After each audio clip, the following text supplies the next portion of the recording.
ঠাকুরের লেখা, ঠিক আছে, গুরু রবীন্দ্রনাথ ঠাকুরের লেখা।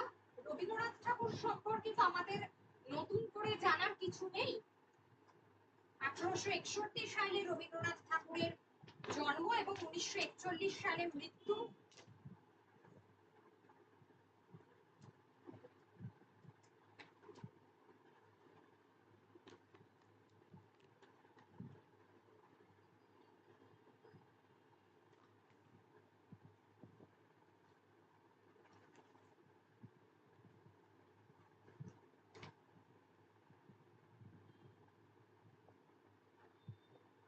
1861 সালে রবীন্দ্রনাথ ঠাকুরের জন্ম এবং 1941 সালে রবীন্দ্রনাথ ঠাকুরের মৃত্যু। আচ্ছা, এই গুরু যে নাটকটি, যেখানে বলা হচ্ছে যে গুরু নাটকের ক্ষেত্রে এখানে কি বলা হচ্ছে যে দৃশ্যগুলো এখানে অবতারণা করা হয়েছে, সেই দৃশ্যগুলো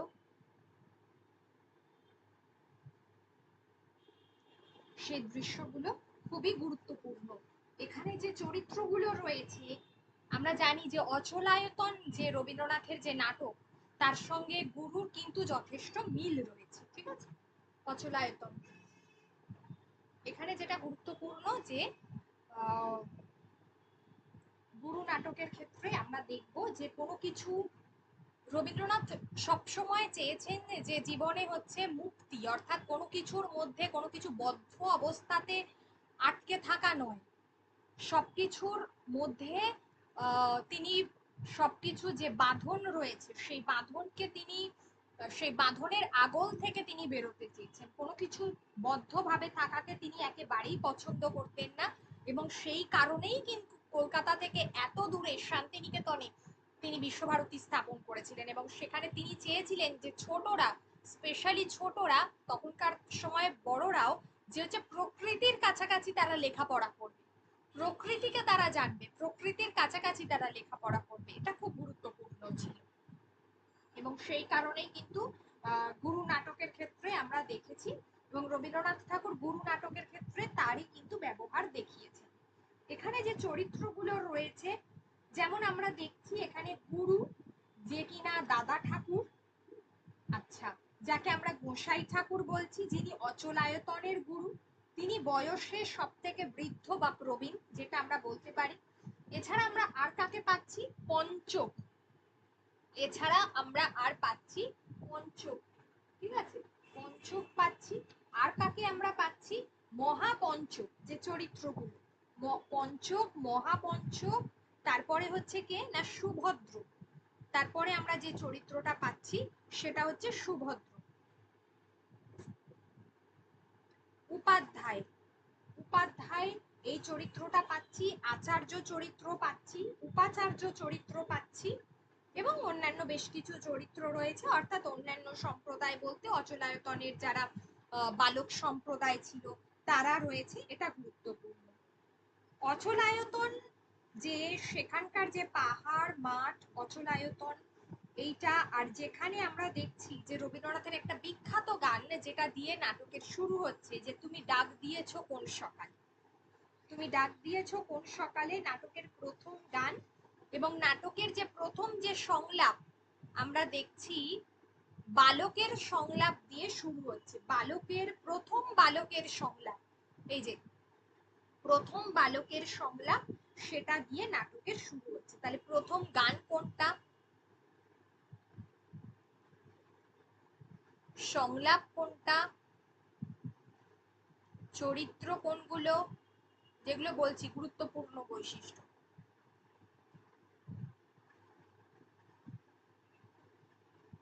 আর নাটকের সমাপ্তি হচ্ছে যে ভেঙেছো দুয়ার এসেছো জ্যোতির্ময়, সমাপ্তি সঙ্গীত যেটাকে বলা হয়।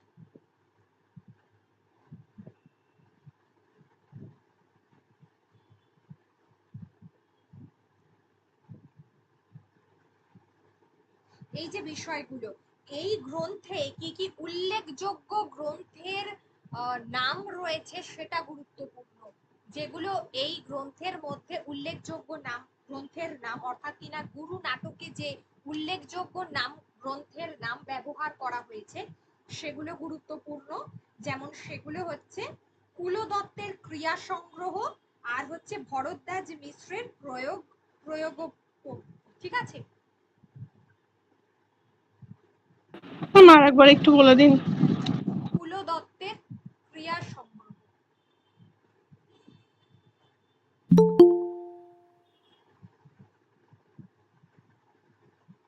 গুরুত্বপূর্ণ যে গ্রন্থের নাম এখানে ব্যবহার করা হয়েছে সেগুলি হচ্ছে, একটা হচ্ছে কুলো দত্তের ক্রিয়া সংগ্রহ। ঠিক আছে? আমি প্রত্যেকটাই বলবো। সাধারণত আমরা দেখছি অচলায়তন নাটক যেটা, তারই হচ্ছে সেকেন্ড যে পার্টটা, সেটাকে আমরা বলছি কিনা, সেটাকেই আমরা বলছি এই গুরু নাটক। ঠিক আছে?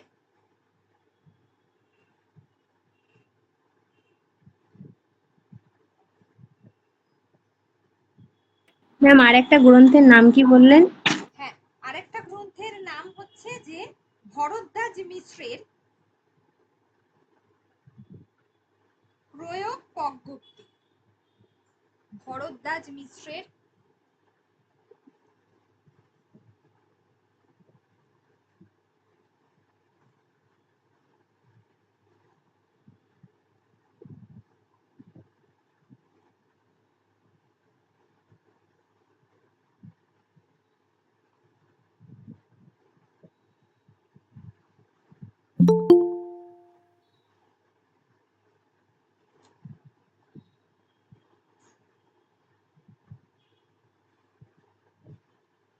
এই গ্রন্থগুলো খুবই উল্লেখযোগ্য। আমরা এখানে পুরো নাটকটার মধ্যে চারটে দৃশ্য দেখতে পাই। অলমোস্ট টোটাল কটা দৃশ্য রয়েছে সেটা আমরা দেখতে পাই, চারটে দৃশ্য। ঠিক আছে? চারটি দৃশ্যে নাটকটি শেষ হয়েছে। আর কি বলবো না, প্রথমেই গুরু নাটকটির যে প্রকাশকাল সেটা আমরা দেখছি। গুরু যে অচলায়তন যে নাটকটা, তার রূপান্তরিত রূপ হচ্ছে গুরু। অচলায়তন প্রকাশিত হচ্ছে 1912 খ্রিস্টাব্দে। তার 6 বছর পর শান্তিনিকেতনে রবীন্দ্রনাথ ঠাকুর গুরু নাটকটি লেখেন। 1912 খ্রিস্টাব্দে অচলায়তন, 1918 খ্রিস্টাব্দে গুরু। 1912-তে হচ্ছে অচলায়তন এবং 1918-তে হচ্ছে গুরু। অচলায়তন 1318 বঙ্গাব্দ। ঠিক আছে? 1912 সাল 1318 বঙ্গাব্দ।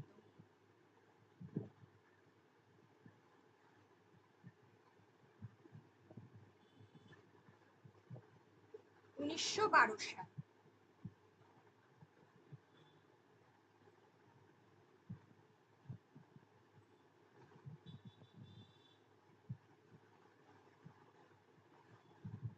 আর গুরু নাটকটি 1918।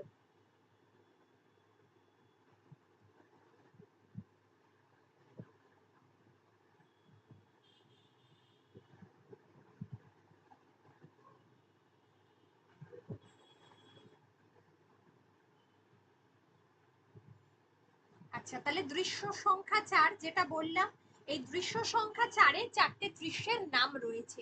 সেই চারটি দৃশ্য হচ্ছে কি কি না, অচলায়তন প্রথম দৃশ্য, দ্বিতীয় দৃশ্য হচ্ছে পাহাড় মাঠ, দ্বিতীয় দৃশ্য হচ্ছে পাহাড় মাঠ, প্রথম হচ্ছে অচলায়তন, 2 নম্বর হচ্ছে পাহাড় মাঠ।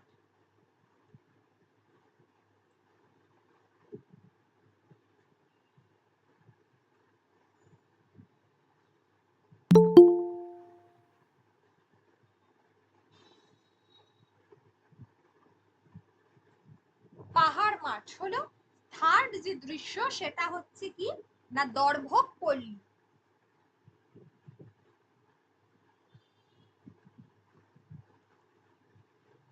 দর্ভক পল্লী। আর লাস্ট ওয়ান হচ্ছে কি অচলায়তন, আবার ফার্দার অচলায়তন।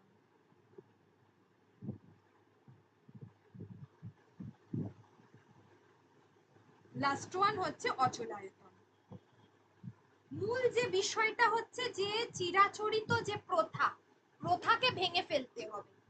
প্রথাকে ভেঙে ফেলতে হবে। এটা তত্ত্বপ্রধান নাটক, মানে আমরা যেটাকে রূপক সাংকেতিক নাটক বলছি। আমরা মুক্তধারা দেখেছি, আমরা রক্তকরবী দেখেছি। ঠিক যেভাবে নাটকের উপরে এক ধরনের বিষয়বস্তু আর তার ভিতরে এক ধরনের বিষয়বস্তু, ঠিক এই ক্ষেত্রেও কিন্তু তাই, অচলায়তনের ক্ষেত্রেও তাই, যেখানে হচ্ছে যে চিরাচরিত প্রথাকে যে চলে আসছে সেটাকে ভেঙে নতুন যে ভাবনা তার সঞ্চার ঘটাতে হবে, নতুন পথ দেখাতে হবে। অর্থাৎ চিরাচরিত ভাবনা কিসের না সংস্কারের, যে নিয়ম আমরা দেখছি না যে এই নিয়ম মানতে হবে ওই নিয়ম মানতে হবে, না নিয়ম নয়, নিয়ম থাকবে কিন্তু রবীন্দ্রনাথ বলছেন কোনো মানে অন্ধ নিয়ম নয়, বা কোনো যে নিয়ম সমাজের ভালো করে না সেই নিয়ম নয়, মুক্ত চেতনা যেখানে গিয়ে সকলে তাদের মতামত দিতে পারবে।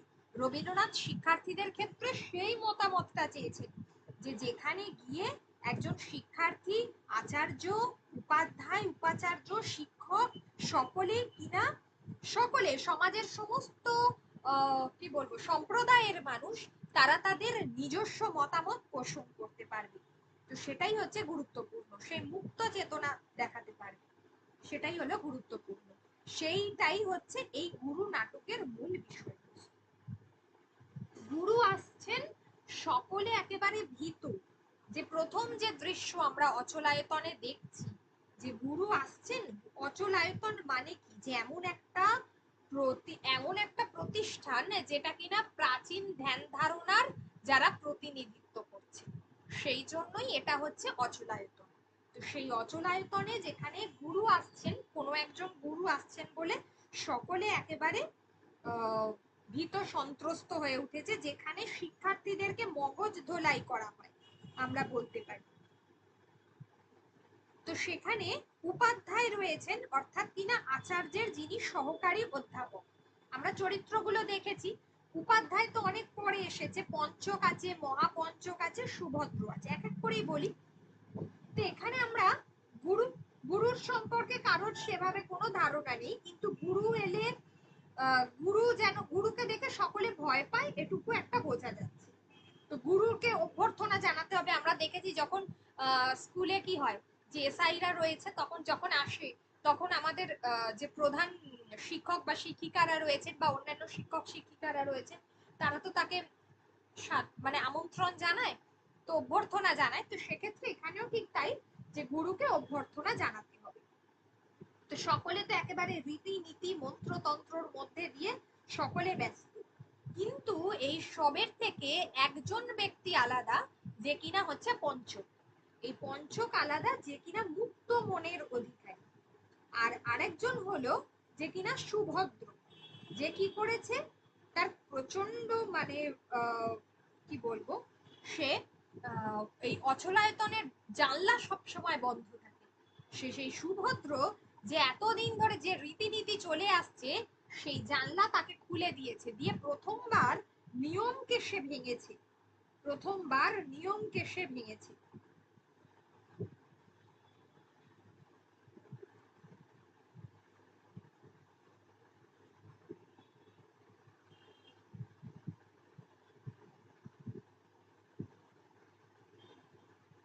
প্রথমবার সে নিয়মকে ভেঙেছে। আচ্ছা, এই অবস্থায় কি হচ্ছে, যে যখন কিনা তাকে সবাই মানে সে তো প্রচন্ড ভয় পেয়ে গেছে, যে এতদিনে সে অজান্তে করে ফেলেছে। তখন সুভদ্র যখন অজান্তে করে ফেলেছে, পঞ্চক তাকে বলছে যে না, তুমি কোনো ভুল করনি, তাকে আরো ভালো করে অভয় দিচ্ছে, যে না তুমি কোনো ভুল করনি। এই অবস্থায় আমরা দেখছি যে আচার্যের মনে হয়েছে যে অপরাধের কোথাও মাত্রা পূর্ণ হয়েছে বলেই গুরুর আগমন ঘটছে। এই যে আচার্য চরিত্রটা, যে হচ্ছে এই আচার্য চরিত্র, যে আমরা বলতে পারি গুরু, যিনি কিনা ওই প্রথাগত যে ধারণার যে ধারক এবং বাহক, উপাচার্য যে রয়েছে সেও রক্ষণশীল, সেও গুরুরই মতো সনাতন সংস্কারের সেও ধারক বাহক। কিন্তু এই যে আমরা আচার্যকে দেখছি, সে কিন্তু মুক্ত চিন্তার অধিকারী। সে পঞ্চক বলো বা সুভদ্রকে বলো, এক প্রকার প্রশ্রয় দিচ্ছে, ঠিক আছে, প্রশ্রয় দিচ্ছে। তো যাই হোক, দেখা যাচ্ছে যে পঞ্চক মনে করছে যে এইবারই বোধহয় নিয়ম ভাঙার শুরু হয়েছে, অর্থাৎ কিনা এবারই পতন আবশ্যক, সেই কারণেই হয়তো গুরু আসছেন। সুভদ্রর কোনো দোষ নেই।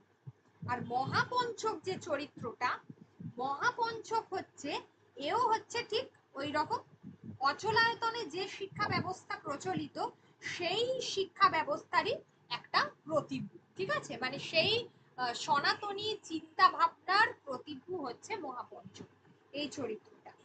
তো আচার্য তো মনে করেছে যে সুভদ্র তো কোনো পাপ করেনি, তাই এইভাবে দেখা যাচ্ছে যে এই কিভাবে তিনি বলছেন যে এইভাবে কিভাবে এই এতটুকু একটা ছোট বাচ্চাকে তাকে শাস্তি দেওয়া যাবে, এটা খুব গুরুত্বপূর্ণ। তারপর সেখানে আমরা দেখছি যে জনৈক যে জুনক, যে কিনা সাধনা করায় তাকে রাজা কিনা সেখানকার অত্যাচার করেছে। অর্থাৎ সেই জুনকরা, যিনি প্রাচীর দাদা ঠাকুরের নেতৃত্বে, দাদা ঠাকুর বলতে এখানে গুরুর কথা বলা হয়েছে, অচলায়তনের নিয়ম না মানলে রাজা আচার্যকেও করতে পারে, নির্বাসিত করতে পারে। এটা খুব গুরুত্বপূর্ণ। আচ্ছা, যাই হোক, এবার সেখানকার একটা আমরা বলতে পারি যে জাতি আর কি, যারা হচ্ছে কিনা জুনক, যারা সেখানকার একটা জাতি, সে হচ্ছে কিনা জুনক। এই জুনকটাকে, জুনক বলতে আমরা যেটুকু বুঝি যে সেখানকার জাতি তো বটেই, এছাড়াও জুনকের আরেকটা পরিচয় হচ্ছে জুনক জাতি, সেখানকার যে মানুষজন আর কি, ঠিক আছে, তারাও তো দীর্ঘদিন ধরে এই কি বলবো, এই ধ্যান ধারণাতেই বিশ্বাসী। ফলে তারাও কি করছে, আর বেরোতে পারছে না সেখান থেকে, তারাও কিন্তু সেই ধ্যান ধারণার উপর ভর দিয়েই কিন্তু তারাও চলছে। এমতাবস্থায় আমরা দেখছি,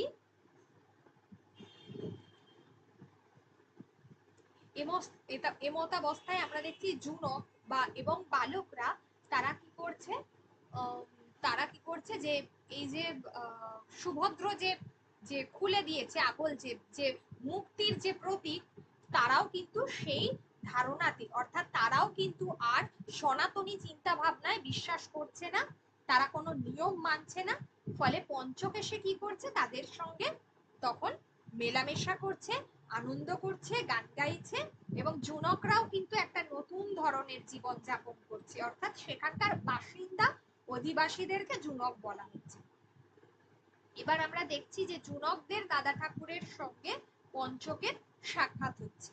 দাদা ঠাকুর যখন জুনকদের কাছে জানতে পারে যে চণ্ডক নামে এক জুনককে রাজা হত্যা করেছেন, সে কিনা প্রতিবাদ করেছিল সনাতনী ধ্যান ধারণার, তো সেখান থেকে আমরা দেখছি যে দাদা ঠাকুরের নেতৃত্বে একটা, আমরা যেটাকে এখনকার কনটেক্সটে বলবো যে বিপ্লব, অর্থাৎ কিনা পরিবর্তন, অর্থাৎ কিনা প্রতিবাদ।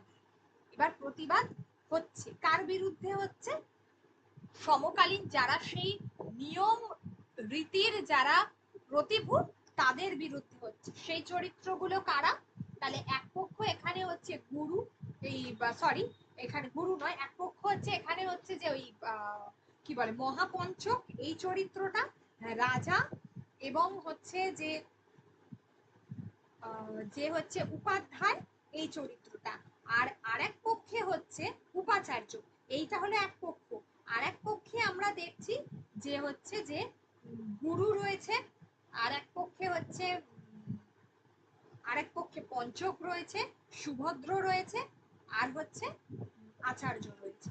তাহলে বোঝাতে পারলাম কে কে, একদিকে গুরু রয়েছে, পঞ্চক রয়েছে, সুভদ্র রয়েছে, আর আচার্য রয়েছে, যারা নতুন ধ্যান ধারণার প্রতিভূ। আর যারা সনাতনী রীতিনীতির প্রতিভূ, তারা হচ্ছে কারা, তারা হচ্ছে মহাপঞ্চক, তারা হচ্ছে উপাধ্যায়, তারা হচ্ছে রাজা, অর্থাৎ যারা কিনা চালাচ্ছে, যারা হচ্ছে উপাচার্য, এরা যারা কোনো কিছুকেই কুসংস্কারে যারা আচ্ছন্ন থাকে, কোনো কিছুকেই বিজ্ঞানের যুক্তিবাদী চিন্তাধারার দ্বারা কখনোই তারা সেটাকে মেনে নেয় না, এই চরিত্রটাকে আমরা বলছি। ঠিক আছে, আর ম্যাম প্রাচীন পন্থীদের নামটা আরেকবার একটু বলে দিন। হ্যাঁ হ্যাঁ, প্রাচীন পন্থীরা লিখে নাও। প্রাচীন পন্থীরা হচ্ছে এখানে মহাপঞ্চক, উপাধ্যায়, তবে উপাধ্যায় কিন্তু শেষ পর্যন্ত আমরা তার চরিত্রের মধ্যে পরিবর্তন দেখব, বাট প্রথমে উপাধ্যায়, উপাধ্যায়, আর হচ্ছে কে, আর হচ্ছে উপাচার্য।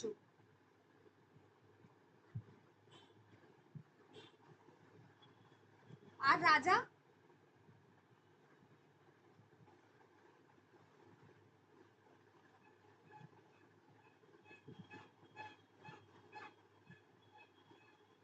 এখানে চরিত্রটা হবে জয়োত্তম, যারা রাজার আর কি সাথে ছিলেন, জয়োত্তম এবং সঞ্জীব। জয়োত্তম এবং সঞ্জীব।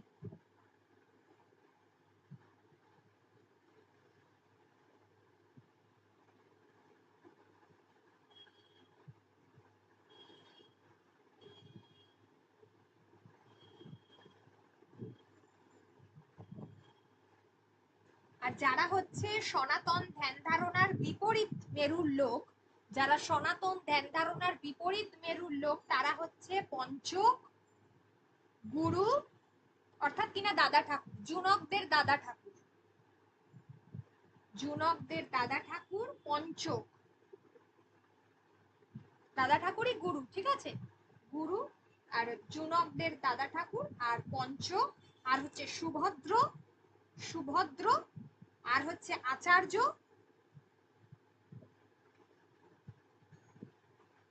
হয়েছে।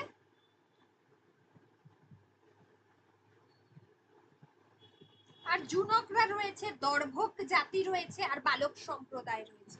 অচলায়তনের বালক সম্প্রদায়, দর্ভক জাতি, আর হচ্ছে জুনক। তো জুনকদের সঙ্গে তো দাদা ঠাকুরের নেতৃত্বে কি করছে পঞ্চকরা সর্বপ্রথম অচলায়তনের এই গুরুর, অচলায়তনের ফিরে গিয়ে অচলায়তনে অচলায়তনে কি করছে, তারা দাদা ঠাকুরের নেতৃত্বে এই অন্যায়ের অবসান ঘটাতে চাইছে। আচ্ছা, এবারে আমরা দেখতে পাচ্ছি যে দর্ভক পল্লী, যেটা তৃতীয় দৃশ্য, যেখানে আমরা দেখছি এই মহাপঞ্চকের ভাই মুক্তমনা পঞ্চক, ঠিক আছে, মহাপঞ্চকের ভাই ছিল পঞ্চক, যাকে নির্বাসিত করা হলো। কেন নির্বাসিত করা হলো? দর্ভক পল্লী মানে তৃতীয় দৃশ্যে কেন নির্বাচিত মানে নির্বাসিত করা হলো? কেন নির্বাসিত করা হলো? কারণ সে সনাতন যে ধ্যান ধারণা ছিল, যে অচলায়তনের যে নিয়ম বেড়াজাল ছিল, তা সেটা সে মানেনি, ঠিক আছে। তার ফলে তাকে কি করা হলো? নির্বাসিত করে দেওয়া হলো। এবং এই নির্বাসনে তার কিন্তু কোনো দুঃখ নেই, সে কিন্তু খুবই আনন্দ পেয়েছে। আর এই যে দর্ভক, যেটা আমি বলছি, দর্ভকরা মূলত কিন্তু অস্পৃশ্য, ঠিক আছে। এই যে দর্ভক, যারা অন্তজ শ্রেণীর মানুষ, এরা সংস্কারকে ততটা আমল দেয় না, এরা গান শিখতে চায়, এরা এই ধরনের মানুষ। দাদা ঠাকুরের দল,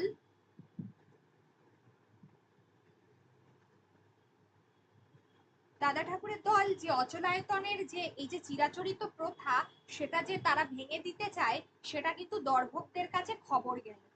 ফলে তারাও এই এই যে প্রতিবাদ, এই যে আন্দোলন, এই যে যে দল নেতৃত্ব, এটাকে মেনে নিল এবং সেই দলে যোগদান করল।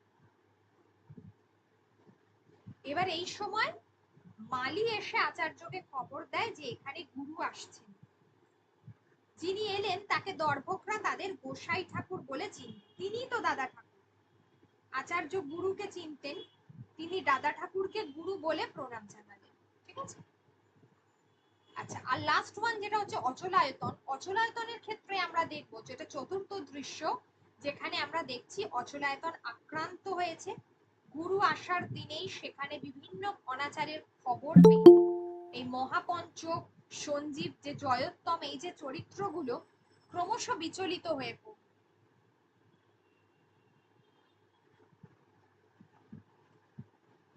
ক্রমশ বিচলিত হয়ে পড়লো। এবং এখানে আমরা দেখছি মহাপঞ্চক তো বিশ্বাসই করতে পারছে না, কেউ গুরুকে ইতিমধ্যে দেখেনি। তারপর দেখছে যে অচলায়তনের যে নিয়ম, সেটা আর কেউ মানছে না, অর্থাৎ কিনা বালকরা নৃত্য করছে আনন্দে, আর কেউ নিয়ম মানছে না। এই অবস্থায় যোদ্ধার বেশে দাদা ঠাকুরের প্রবেশ, সকলে জয়ধ্বনি দিচ্ছে। আর এই অবস্থায় দাদা ঠাকুরকে মহাপঞ্চক যে, সে কিছুতেই মানতে চাইছে না, তিনি গুরুকে আঘাত করতে উদ্যত হন। একে একে সকলেই গুরুর কাছে মাথা নত করে নেয়, উপাচার্য উপাধ্যায় তারা কিন্তু পরিবর্তনটাকে মেনে নেয়। ঠিক আছে, যারা কিনা আগে সনাতন ধ্যান ধারণারই প্রতিভূ ছিল বা সেটার বিশ্বাসী ছিল, তারা কিন্তু গুরুকে মেনে নিল, কিন্তু একমাত্র মহাপঞ্চক যে কিনা কিছুতেই মেনে নিল না। সুভদ্রকে তখন গুরু আশ্বস্ত করলেন যে এই বলে যে সে কোনো পাপ করেনি। অচলায়তনের উত্তর দিকের যে জানলাটা সে খুলে দিয়েছিল, সেটা হচ্ছে উত্তর দিকের দেয়াল ভাঙা মাত্রই সেখানে কি হলো, একজটা দেবীর সঙ্গে তাদের মিল হয়েছে, সুতরাং তার কোনো ভয় নেই। অর্থাৎ প্রাচীন যে ধ্যান ধারণা সেটা ভেঙে গুঁড়িয়ে গেছে। অচলায়তন সারা বিশ্বের সঙ্গে পরিচিত হয়েছে, বিশ্বের সঙ্গে অনেক মানুষের সঙ্গে পরিচিত হয়েছে। জুনক ও দর্ভক দল যারা গুরুকে প্রদক্ষিণ করে, তারা কি করলো,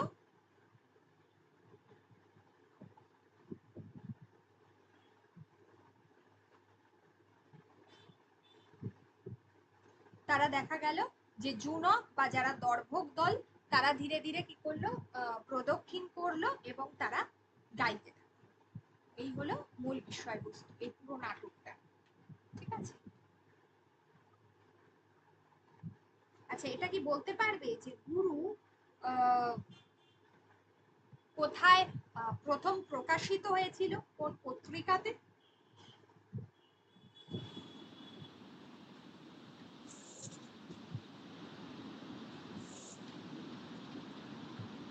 প্রবাসী।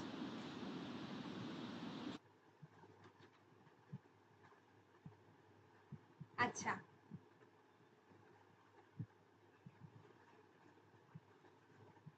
আমি এখানে প্রথম গানটা বলেছি আর লাস্ট গানটা বলেছি, প্রথম গানটা বলেছি, লাস্ট গানটা বলেছি। অলমোস্ট টোটাল কতগুলো গান আছে গুরু নাটকে কেউ বলতে পারবে? 7টি। পাঁচটা। না না, 7টি, 7টি গান রয়েছে। প্রথম যে দৃশ্য অচলায়তন, যেখানে দুটো গান রয়েছে, তুমি ডাক দিয়েছো কোন সকালে আর ওরে ওরে ওরে আমার মন মেতেছে।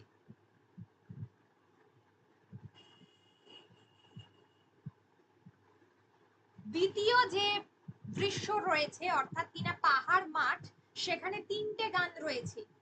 আমরা চাষ করি আনন্দে, এ পথ গেছে কোনখানে গো কোনখানে, আর সব কাজে হাত লাগাই মোরা।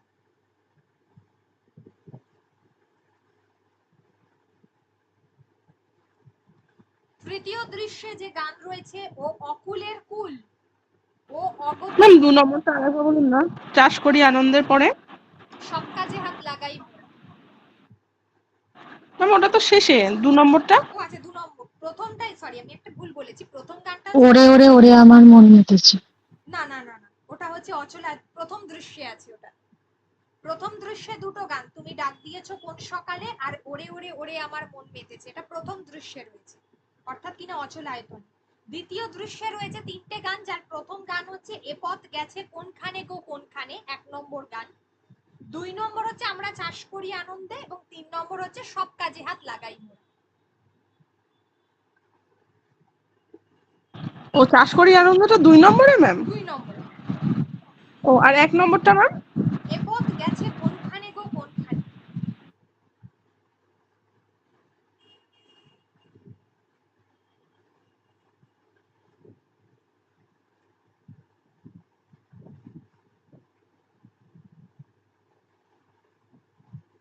আর যেটা থার্ড যে দৃশ্য, তৃতীয় দৃশ্য দর্ভক পল্লী, দর্ভক পল্লীতে রয়েছে ও অকুলের কুল, ও অকুলের কুল, ও অগতির গতি, ও অকুলের কুল, ও অগতির গতি।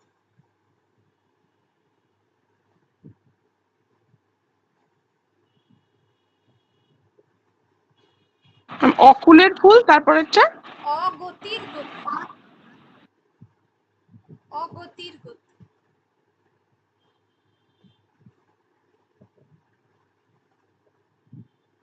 এই পয়েন্ট গুলো পড়ে চলে যাবে, কমন হয়ে যাবে।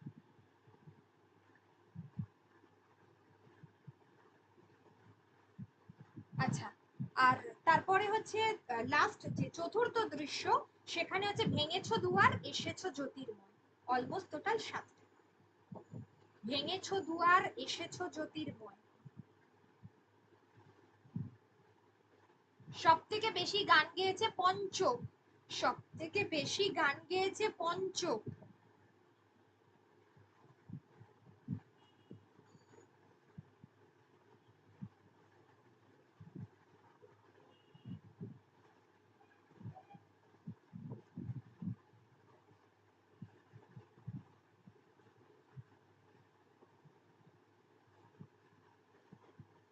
পঞ্চকের দুটো গান রয়েছে, পঞ্চকের দুটো গান রয়েছে।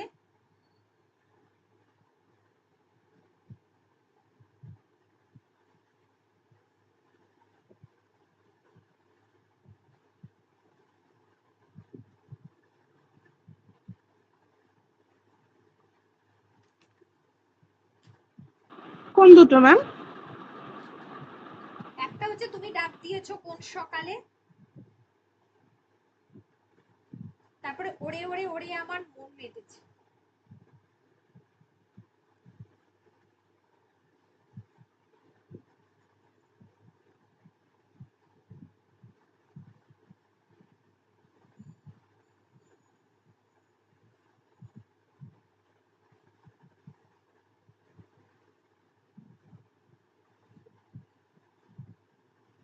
এই নাটকটার উৎস কোথা থেকে রবীন্দ্রনাথ ঠাকুর নিয়েছেন জানো? অচলায়তন থেকে। না, অচলায়তন থেকে নেননি এটা। এটা রাজেন্দ্রলাল মিত্রের the Sanskrit Buddhist literature of Nepal থেকে নিয়েছেন। রাজেন্দ্রলাল মিত্রের দ্য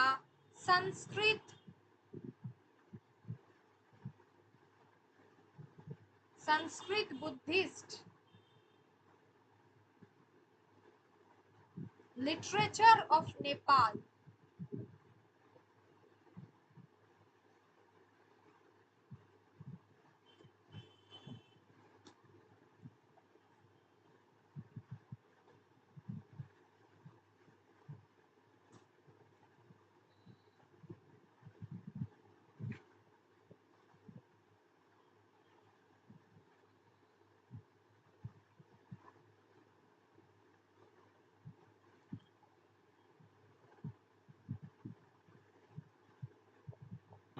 ম্যাম এটা কি নাটক?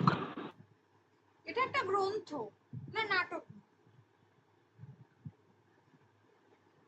ম্যাম এটা কি গ্রন্থের অনুকরণে না অনুপ্রাণিত হয়ে লেখা? না না, প্রভাবিত হয়েছিলেন, অনুকরণ করেন।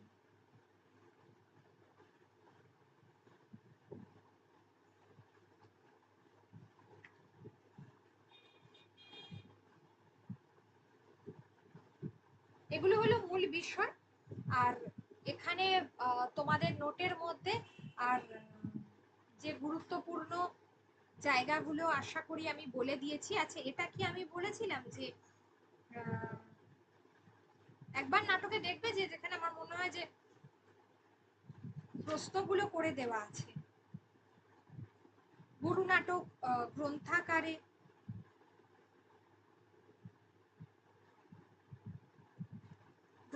প্রকাশিত 1918 আছে, তো সালটা একটু দেখে নাও তো, 1918।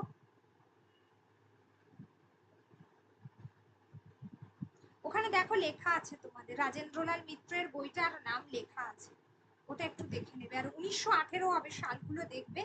আমি এখানে কটা কি দৃশ্য আছে যেগুলো আছে নাটকের গুরুত্বপূর্ণ চরিত্রগুলো, সেগুলো কিন্তু করে দিয়েছি। ঠিক আছে, আমি তবু আরেকবার একটু নোটটা দেখবো, দেখে বলবো।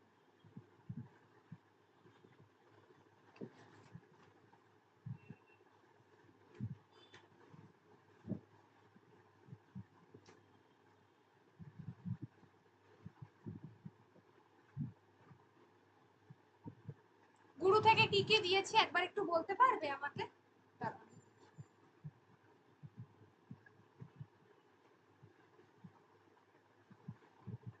ম্যাম অচলায়তনের সাল, গুরুর সাল, চরিত্রগুলো, 1918। প্রথম গান।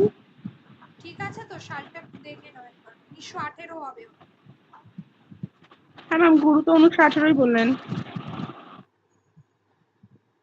দাঁড়ান তো, হ্যাঁ বলো, আমি দেখে নিচ্ছি।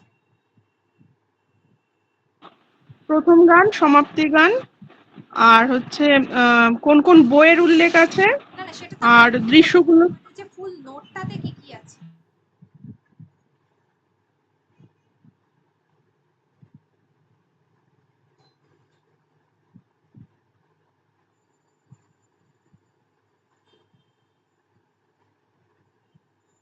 সবাই প্রত্যেকটা নোটস খুব ভালো করে চেক করবে, বারবার বলছি।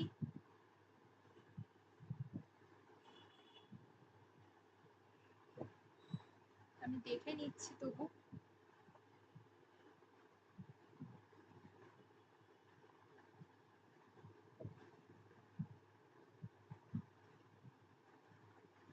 মন দিয়ে পরীক্ষা দাও, আমি আছি পাশে, চিন্তা তো নেই।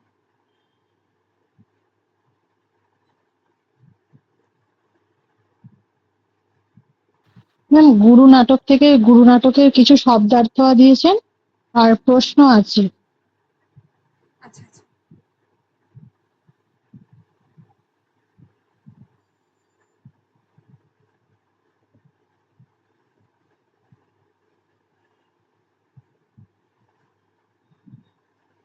প্রশ্ন আছে আমার মনে হয় যে, আর একটু জাস্ট লাইনগুলো, গুরুত্বপূর্ণ লাইনগুলো একবার একটু বলে দিতে হবে, ঠিক আছে?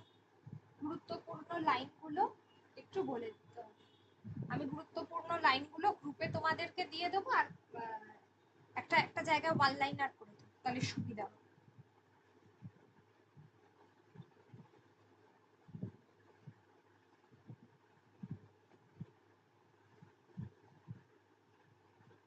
যেগুলো বলেছি ওগুলোর সাথে এটা ইনক্লুডিং থাকবে, ঠিক আছে?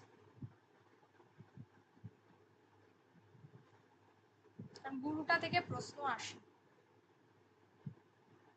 আচ্ছা, আর হলো ম্যাম, এই যে নোটসে আছে অচলা গুরুর প্রথম প্রকাশ 1918, আর অচলায়তনের প্রথম প্রকাশ 1212, ওটা 1912 হবে, তাই তো ম্যাম? হবে, হ্যাঁ হ্যাঁ হ্যাঁ, হ্যাঁ, ওটা প্রিন্টিং মিস্টেক আছে। ওই জন্য বললাম যে বারবার একটু সালগুলো দেখি।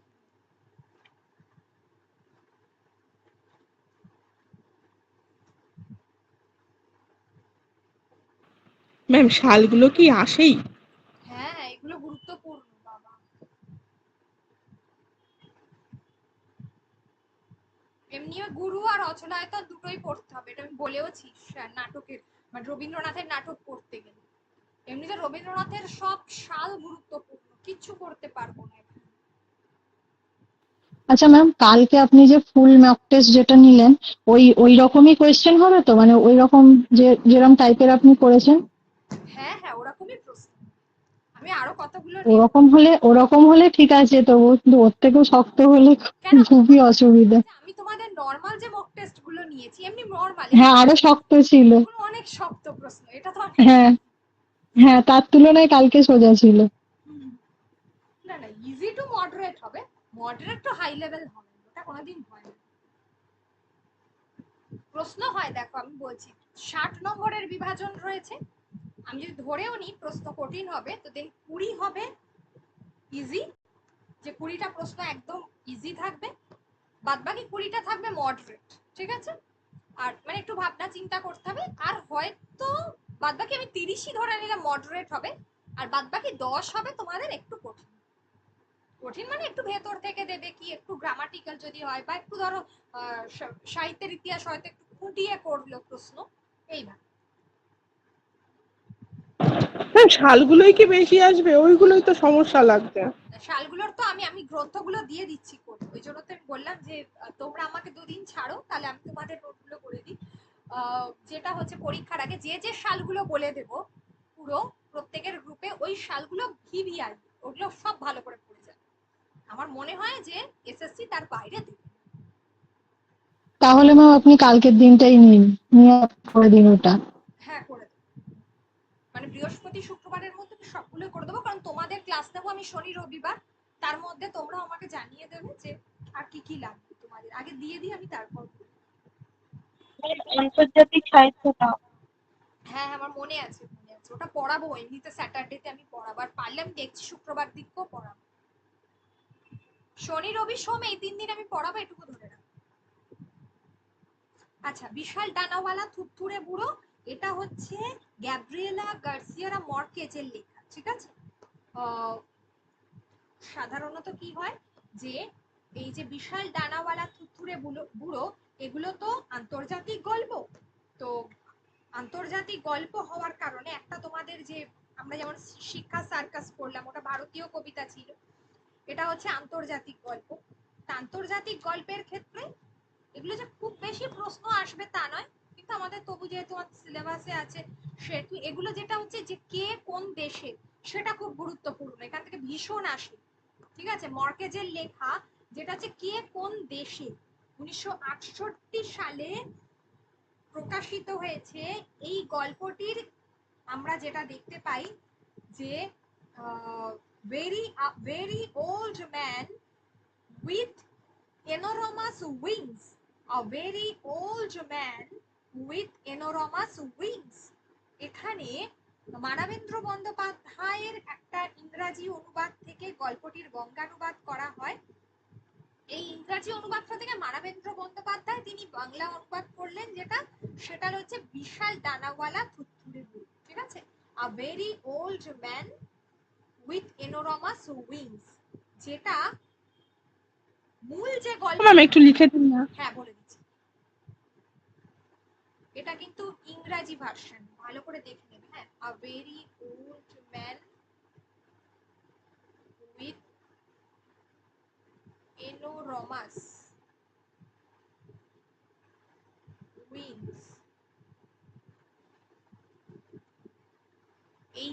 এটা হচ্ছে ইংরাজি অনুবাদটা, এটাতে ইংলিশ, তার বাংলা হচ্ছে মানবেন্দ্র বন্দ্যোপাধ্যায় করলেন কি না বিশাল ডানাওয়ালা থুতথুড়ে বুড়ি। কিন্তু এই যে ইংরাজি গ্রন্থটা, যে গ্রন্থ থেকে নিয়ে এসেছেন মর্কেজ, সাধারণত তিনি ছিলেন, মর্কেজের কথা তোমাদের সিলেবাসে রয়েছে, তিনি কোথায় জন্মগ্রহণ করেছিলেন বলতে পারবে?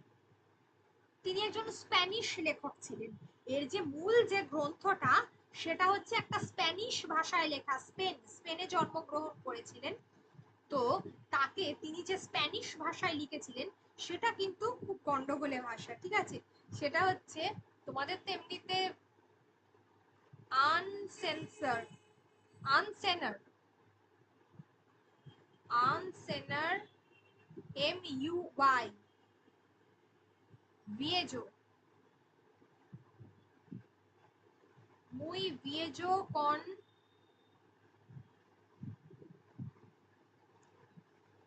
anesalas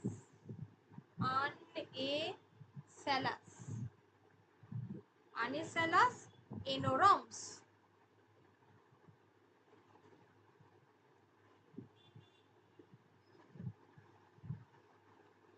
Ansenar muy viejo con anesalas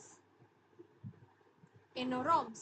এই যে গ্রন্থটা, এইটা হচ্ছে স্প্যানিশ ভাষায় লেখা, মূল গ্রন্থ এটার ইংরাজি অনুবাদ হচ্ছে a very old man with এনোরমাস wings, এবং তার থেকে বাংলা অনুবাদ করেছেন মানবেন্দ্র বন্দ্যোপাধ্যায় বিশাল ডানাওয়ালা এক থুতথুড়ে বুড়ি। ম্যাম তাহলে 1968 কোনটা? 1968 এ ওই ইংরাজি যেটা হচ্ছে ওই প্রথমটা, স্প্যানিশটা।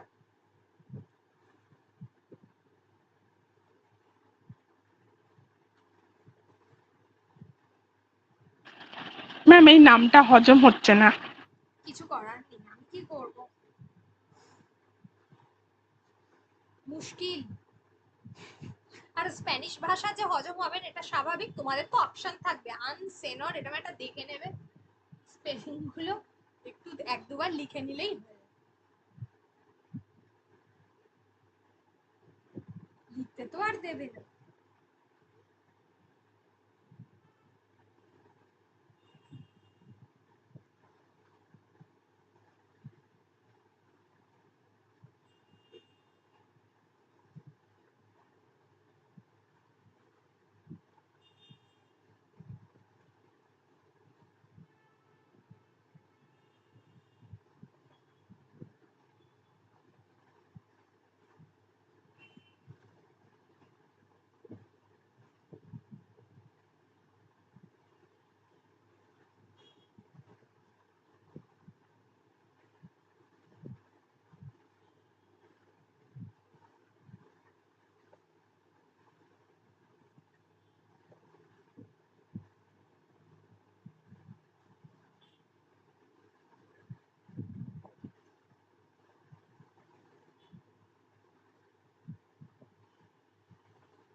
আচ্ছা এবারে বলি, বিষয় যেটা হচ্ছে যে তিনি পেশায় একজন সাংবাদিক ছিলেন, ঠিক আছে। তো এই গল্পটার যেটা মূল বিষয়বস্তু, সাংবাদিক ছিলেন এবং সেই ধরনের, সেই আমরা যেটাকে বলি না যে ফিকশন টাইপের লেখা, তো এটা হচ্ছে সেই মানে ফিকশন ঠিক বলবো না এটাকে, ফিকশনই ধরে নাও, মানে সরি ফিকশন বলবো না, ফিচার ফিচার ধর্মী যে লেখাগুলো হয়, সেই ফিচার ধর্মী লেখার ভঙ্গিতে তিনি এই ধরনের লেখাটা লিখেছেন। যেহেতু তিনি সাংবাদিক ছিলেন, অর্থাৎ কিনা তিনি এখানে উপসাগরীয় অঞ্চলের এমন এক মানুষের গল্প শুনিয়েছেন যেটা একটা অবাস্তব, একটা কাল্পনিক গল্প, যেখানে যার সঙ্গে বাস্তবের খুব একটা মিল নেই, যেখানে পেলাইও এবং এলিসেন্দা দুটো চরিত্র, একটা পেলাইও একটা হচ্ছে এলিসেন্দা। আমি আগেই বলেছি এটা কিন্তু স্প্যানিশ ভাষায় মূল, এটা স্প্যানিশ ভাষায় যেহেতু লেখা তাই জন্য। তো এলিসেন্দা পেলাইও একজন স্বামী এবং তার স্ত্রীর নাম হচ্ছে একজন দম্পতি এলিসেন্দা, ঠিক আছে। এই যে পেলাইও, এ কি করে না পাহারা দেয়, পাহারা দিয়ে মানে অ্যাকচুয়ালি সিকিউরিটি, সিকিউরিটি। তো যে কিনা সে খুব কষ্ট করে সংসার চালায়, এবং পেলাইওর যে স্ত্রী যে কিনা খুবই একজন বুদ্ধিমতী মহিলা, যে সংসারটাকে খুব সুন্দরভাবে চালায়, যে প্রকৃত ঘরণী আমরা যাকে বলি সেইটাই। আর একটা চরিত্র রয়েছে যেটা হচ্ছে গনসাগা, গনসাগা পাদ্রে গনসাগা, যে চরিত্রটা হচ্ছে একজন রোমান ক্যাথলিক, মানে চার্চে যে থাকে ধর্মযাজক তাদেরকে বলা হয়। যে আমরা দেখছি যার যে কিনা সমাজের যে নিম্ন স্তরীয় যারা মানুষ, তাদের উপরে তার প্রভাব খুব, মানে যারা কিছু বোঝে না তারা ওকে খুব বানিয়ে আনে, ঠিক আছে। এছাড়া আমরা কি বলবো, যে কিনা এই ডানাওয়ালা যে তুত্তুরে বুড়ো, আমরা যে একটু আগে গুরু নাটকটা পড়ছিলাম না, যে সবসময় এটা জানবে যে সমাজে যদি খুব দুষ্টু লোকও থাকে, একদিন না একদিন পরিবর্তন হবে এবং তাকে পরিবর্তন করার জন্য কেউ না কেউ আসবে। তো এখানে সেই পরিবর্তনের কাণ্ডারির মানুষটি হচ্ছেন এই সেই থুত্তুরে বুড়ো। আর একটা হচ্ছে বুড়ো যে কিনা আহ যে কিনা এই পেলাইওদের বাড়িতে হঠাৎ করে এসে পড়ছিল। আর একটা আমরা বলবো যে মাকড়সা মেয়ে, বাবা মায়ের কথার অবাধ্য হওয়ার জন্য এই মেয়েটি মাকড়সা হয়ে গেছিল। তার ভয়ঙ্কর, তার দুর্ভাগ্যের কাহিনী গল্পে মানে দারুণ ভাবে মানে একটা প্রভাব ফেলেছে, গল্পে দারুণ ভাবে একটা প্রভাব ফেলেছে।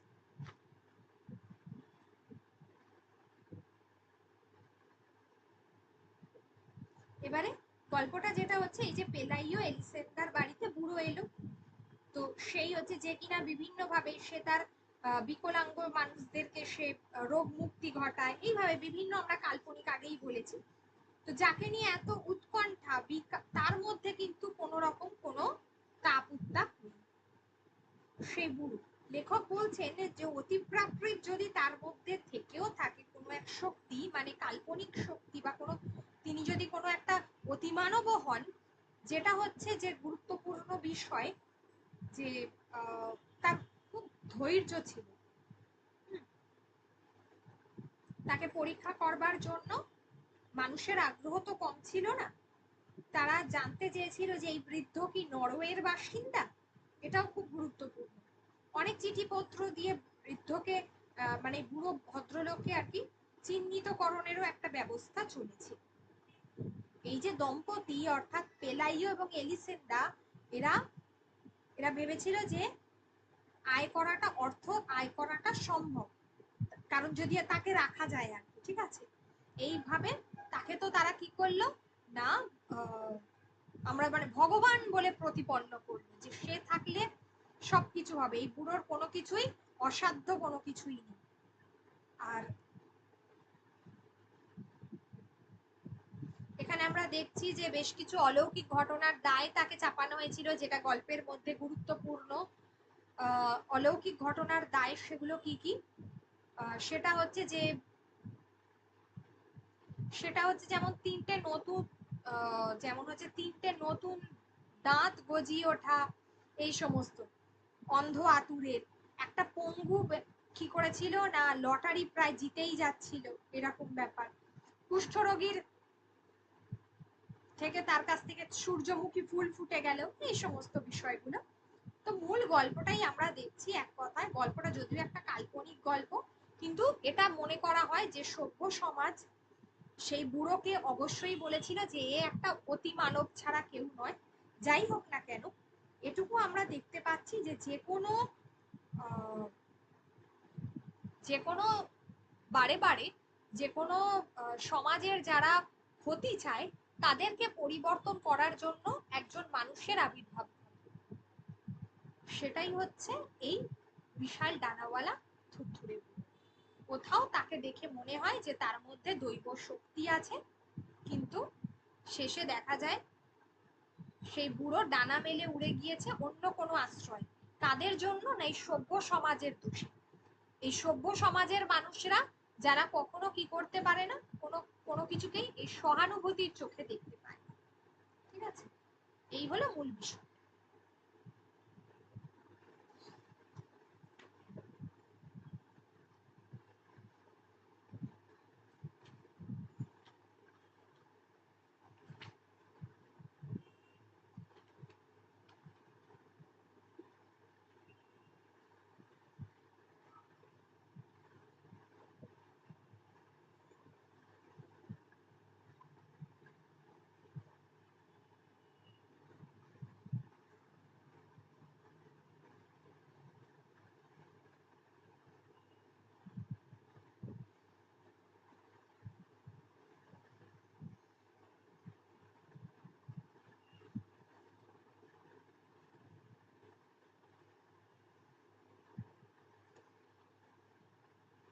এগুলো গুরুত্বপূর্ণ, আর কিছুই নেই গল্পটা। নামগুলো দেখে রাখবে, চরিত্রর নামগুলো দেখে রাখবে, বুড়োর পরনে কিরকম পোশাক ছিল, বুড়োকে কেমন দেখতে ছিল, সেগুলো দেখবে।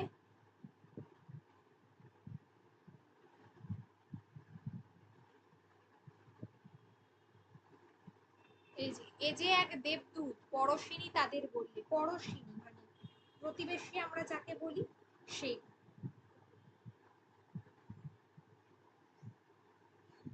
এলিসেন্দা এবং পেলাইওর যে বর্ণনাটা দেওয়া হচ্ছে তারা কিভাবে সংসার যাপন করত সেইটা।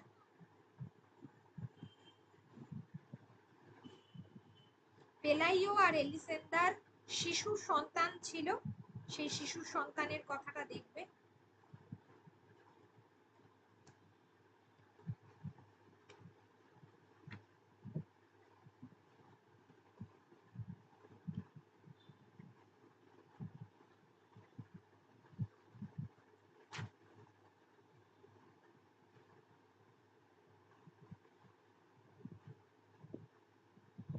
ব্যাস এগুলো দেখো, তারপর আমি যেগুলো বলার বলি। আর যারা 11-12-এ আছো তাদেরকে আমি আরেকবার 7 তারিখ তোমাদের পরীক্ষাটা হয়ে যাক, তারপর আরেকবার দেখিয়ে দেবো, ঠিক আছে?